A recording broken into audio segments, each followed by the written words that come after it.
Bien le bonsoir, que la paix du Seigneur soit sur vous, sur vos familles, la bénédiction de vos ancêtres et surtout que tout ce que vous fassiez dans la vie marche. On me connaît déjà, je suis Miss Brick 237 et là je viens, n'est-ce pas, pour une question sur laquelle beaucoup d'internautes m'ont tagué, m'ont même envoyé, n'est-ce pas, des vidéos sur lesquelles beaucoup d'Africains également ont eu à donner, n'est-ce pas, leur élément de réponse. C'est quoi la différence entre les maisons faites en briques de terre et des maisons, n'est-ce pas, faites en parpaing? Ce n'est pas au niveau des coûts. Parce que pour beaucoup, les défis qui leur avaient été donnés étaient généralement exorbitants. Et derrière le ratio et même les exemples, ou alors les éléments de réponse qui leur avaient été donnés, ils ne se retrouvent toujours pas. Alors, pour moi qui suis sur le terrain, je pense que pour répondre à ces questions, je devrais, n'est-ce pas, commencer par les éléments de composition de chaque bloc. Alors pour commencer, n'est-ce pas, sur les parpaings, pour le parpaing on a besoin du sable pour la forme, on a besoin du ciment qui est le lien artificiel pour solidifier et on a besoin d'eau. De l'autre côté, on a besoin de ces trois éléments là aussi que sont le sable, le ciment et également de l'eau, et on a la terre. Et avant de passer cette étape, je voudrais préciser que scientifiquement la terre est plus solide que le sable. Et d'un autre côté, on a un élément qu'on a sorti d'extraction après le mélange et l'eau aspergée, qui est l'agglo. On l'a sorti, n'est-ce pas, du moule, on a laissé sécher. De ce côté, on a pratiquement les mêmes mélanges faits avec de l'eau aspergée et on a mis dans un moule, on a compressé, on l'a sorti, on a fait passer par des cuves, on a passé également des éléments d'arrosage pendant 21 jours et puis là, on a dit c'est bon, n'est-ce pas, pour travailler. Alors maintenant, essayons, n'est-ce pas, d'aller un peu plus loin, derrière les caractéristiques de chaque élément. En termes de poids, on a 16 kg pour les agglos et on a 8 kg, n'est-ce pas, pour les blocs. Et je précise ici que je parle des briques de terre stabilisées. À côté de ça, maintenant, au niveau des dimensionnements, on est à 15 par 20 par 50 et de l'autre côté, on est à 30 x 10 x 15. Maintenant, lorsqu'on a fait, on a planté ce décor-là, allons maintenant au niveau, n'est-ce pas, de la résistance en mégapascal. Au niveau de la résistance en mégapascal, pour les parpaings comme pour les agglos, et je précise que je parle des éléments normés, on a pratiquement, pour les agglos, on est entre 1 et 13 mégapascal, et pour les blocs, on est entre 2 et 12 mégapascal. Je précise que pour moi au Cameroun qui travaille, n'est-ce pas, avec ce matériau, nous sommes, n'est-ce pas, pour cette terre que nous utilisons et la manipulation, à 7,5 mégapascal. Alors, si on revient maintenant au niveau pratiquement de tous ces éléments, on les ramène au mètre carré. Pour faire, n'est-ce pas, une synthèse et un ratio d'équilibre, on va se dire que pour 1 mètre carré d'agglo ou de parpaing, on se retrouve à 8 éléments. Pour 1 mètre carré de briques, on se retrouve entre 28 et 31 éléments. Voilà. Et maintenant, si on veut faire un ratio pour le nombre de blocs seulement, et qui nous permet pratiquement d'avoir, c'est quoi la résistance justement en mégapascal, on pourra faire tout simplement le 31 multiplié pratiquement par le 7,5 qu'on a donné, on se retrouve environ dans 230 quelque chose au niveau de la résistance en mégapascal. Maintenant, au niveau pratiquement de tout ce qui sera parpaing, on sera dans des trucs comme, je crois, 128 kg. Je pensais ça. Et maintenant, au niveau de la résistance en mégapascal, on sera au niveau de 104. Voilà. Alors, maintenant qu'on a planté le décor et qu'on regarde très bien, d'un côté, on a un élément très évidé et de l'autre côté, on a un élément à peine évidé. Il est naturellement clair que pour les deux murs, il y a l'un qui est plus solide que l'autre et l'un qui est plus léger que l'autre. Là, on a les parpaings, le mur en parpaing qui sera plus léger et qui est plus susceptible, n'est-ce pas, de laisser passer un élément si vous venez à casser ou à taper avec quelque chose que l'autre bloc que nous avons en face. Alors, vous êtes d'accord avec moi que la composition de l'un des blocs a pris plus d'éléments que l'autre. Là, on se situe déjà sur la marge des coups d'abord. Alors, maintenant, si on a planté ce décor-là et qu'on arrive maintenant à parler, n'est-ce pas, je voudrais dire ici, des avantages de chaque élément, on sait qu'il y a l'un qui, de l'autre côté, émet, n'est-ce pas, dans les constructions du CO2. Un autre qui a cette absence, n'est-ce pas, d'émission de CO2. On sait très bien qu'il y a un élément qui peut faire des pénuries, un autre élément qui ne peut pas faire de pénurie. Et précisément la terre. Et comme certains disent abusivement, j'ai creusé la terre chez mes parents quand on voulait faire la maison en briques de terre crue. On s'est rendu compte que quelques années après, on est venu, la terre avait poussé. La nature vous a restitué ce que vous lui avez pris. Et c'est dans les règles de l'art. Et nos parents, nos anciens, l'avaient compris. Alors maintenant, venons sur les avantages, n'est-ce pas, de chaque élément et de chaque ouvrage. L'un, n'est-ce pas, est un meilleur filtre acoustique, l'autre pas. L'un est un très bon isolant thermique, l'autre pas. L'un, n'est-ce pas, a une durabilité de vie dans le temps d'environ 40 ans. L'autre, 2 fois et demi cette vie-là, donc le siècle. Et on va traverser ça et on dira maintenant que sur le plan de la santé de l'être humain, quelqu'un qui vit dans une maison avec les briques de terre stabilisées voit son espérance de vie un peu plus allongée. Et cette expérience, vous pouvez le faire même autour de vous. Regardez vos parents qui ont vécu dans des maisons en terre. Et regardez, c'était quoi leur espérance de vie. Regardez la vôtre aujourd'hui. Alors, on peut traverser cela et on se dit également, sur le plan de la construction elle-même, c'est quoi la réduction de coûts? Lorsqu'on vient construire avec une maison en briques de terre stabilisée, il faut déjà savoir qu'on n'a pas de crépissage, on n'a pas de mortier de pose, on a une réduction d'utilisation de fer et on a un délai de livraison plus rapide. Maintenant, on a une main d'œuvre, généralement qui est bon marché, même si beaucoup ont du mal à s'arrimer parce qu'elle est très stricte dans, n'est-ce pas, le fonctionnement d'élévation et des principes, n'est-ce pas, à respecter pour cette construction-là. Voilà. Et si on traverse ces éléments-là aussi, on voudra dire que sur le plan d'électricité, comme certains disent, elle réduit vos frais d'électricité parce que vous n'avez pas de clim dans la maison. Tout simplement parce que les rayons de soleil qui sont emmagasinés dans vos blocs interdistribués par le bon Dieu et par la nature, qui sont filtrés là-dedans et redistribués dans votre pièce, ne sont pas parfaits par vous, mais par Dieu, comme je dis souvent, une télécommande naturelle qui ne dépend ni de vous ni de nous, mais de l'environnement. À côté de ça maintenant, vous avez pratiquement le ratio coût que vous voulez faire. Et ce ratio coût-là devrait prendre en compte ces paramètres-là. Il devrait prendre ces paramètres-là. On dit également qu'ici, on ne fait pas de déchets. Vous ne viendrez pas dans une construction faite avec les briques de terre stabilisées où vous verrez des déchets dans un chantier. La preuve, la terre que vous utilisez là-bas, même si elle est tombée, elle épouse l'environnement dans lequel elle se situe. Et vous ne faites pas de déchets du tout. Pas de déchets du tout.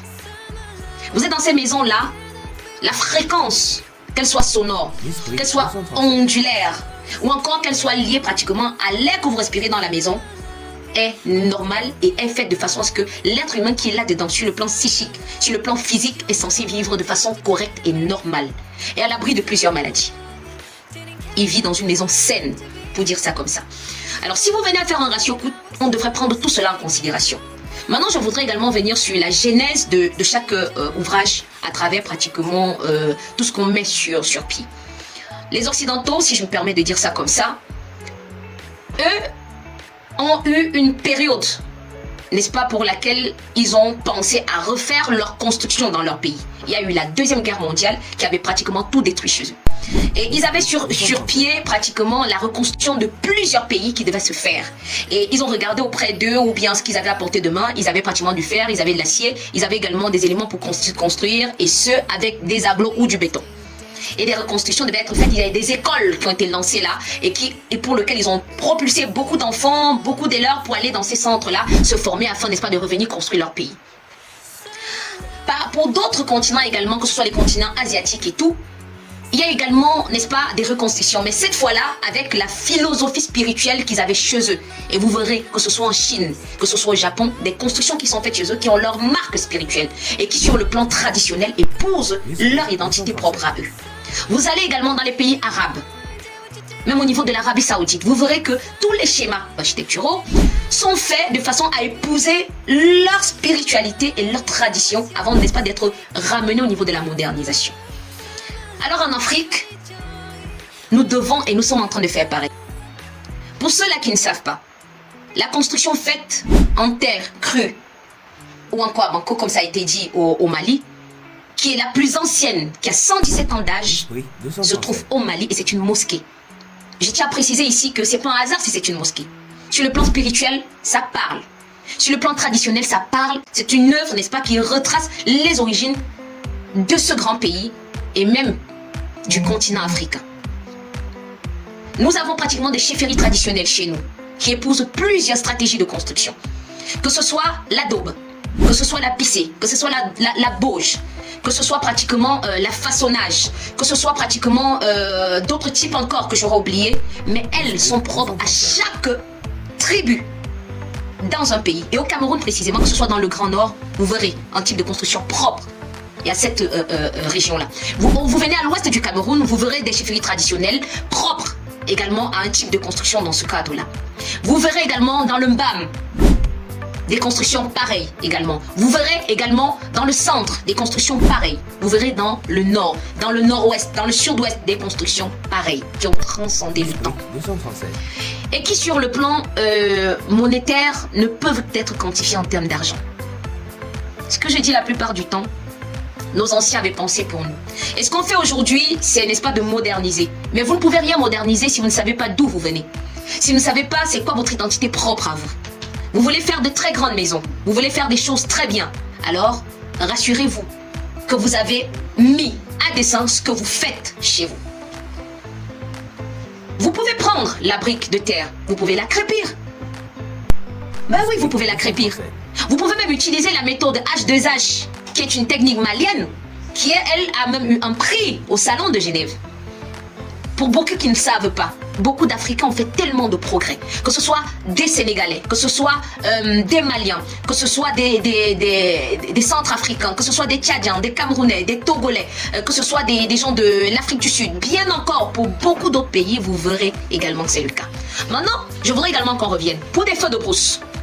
Lorsqu'il y a des feux de brousse qui viennent ravager des maisons, vous avez une maison en briques de terre stabilisée et une maison en parpaing. La maison en parpaing coulera, elle tombera entièrement. Mais la maison en briques de terre, elle ne tombera pas.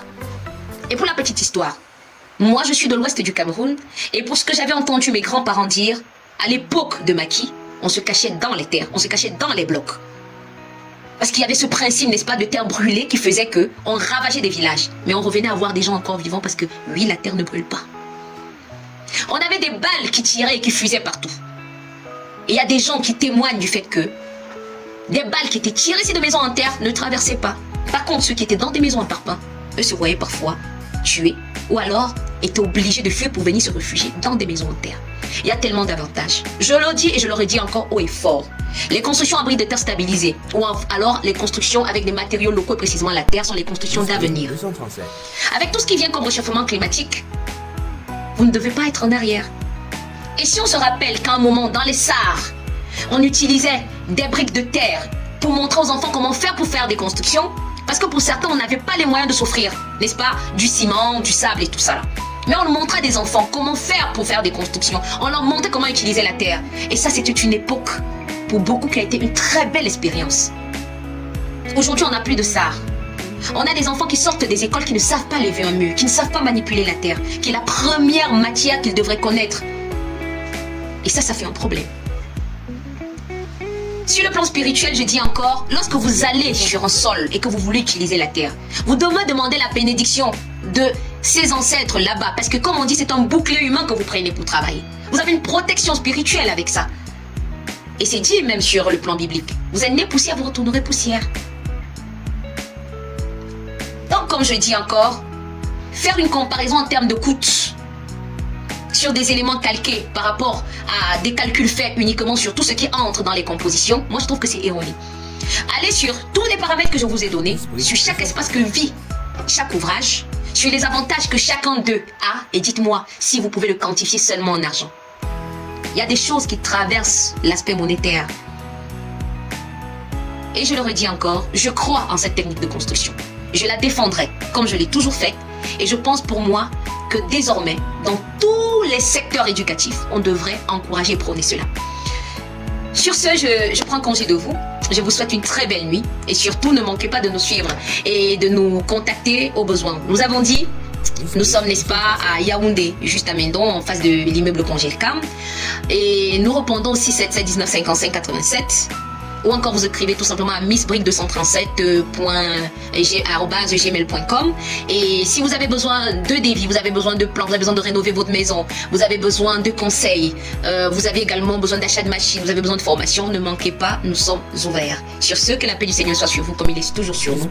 Et surtout que la grâce toujours vous accompagne. Merci.